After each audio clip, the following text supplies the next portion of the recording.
Ander Ercel y Kerem Bürsin. Se ha destapado la crisis que nadie veía venir. Y ojo que la verdad es que, te va a volar la cabeza. Porque todos pensábamos que después de lo de Senkalkapm, la parejita de oro seguía tan feliz como siempre, ¿verdad? Que si fotos juntos, que si viajes, que si tal y cual. Un cuento de hadas moderno.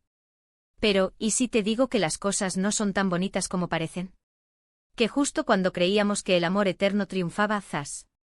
Aparecen grietas. Lo que yo he podido averiguar, y creedme, que he estado husmeando bien, es que esta crisis no es de ahora. Lleva tiempo gestándose. Y parece que el gran secreto es, la presión. Sí, la presión de ser la pareja del momento, la que todo el mundo mira, la que tiene que dar siempre la talla. Imaginaos tener que estar siempre perfectos, siempre sonriendo cuando por dentro a lo mejor estás hasta el gorro. Además se rumorea, y esto sí que es fuerte, que hay intereses laborales que empiezan a chocar.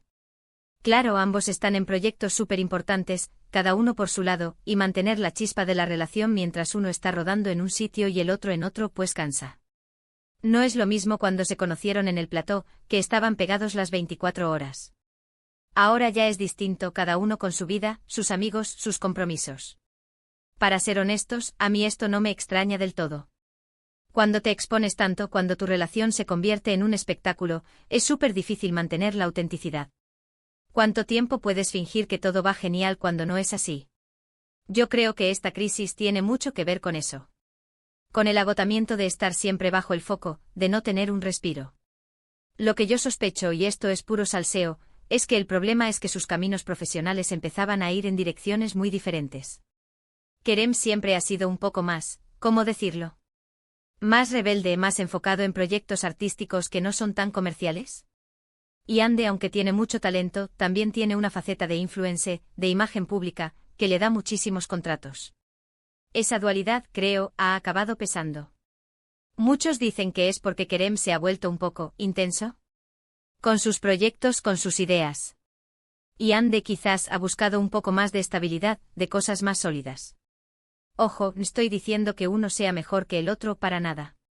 Solo que a veces las personas, por mucho que se quieran, evolucionan de maneras distintas. Y cuando esas evoluciones no van de la mano, pasa lo que pasa. Lo más curioso de todo esto es cómo lo están manejando. Porque si te fijas, no hay comunicados oficiales, no hay dramas públicos. Todo es silencio, silencio. Y ese silencio, amigos míos, a veces grita más que 1000 palabras. Es como si quisieran que el tiempo lo cure todo, o que el público se olvide. Pero aquí estamos nosotros para recordarlo. Yo creo que, para ser sinceros, a Ande le ha pesado mucho el ser la novia de Kerem en cierto sector. Ella es una actriz con muchísimo potencial, y ha querido demostrar que puede brillar por sí sola.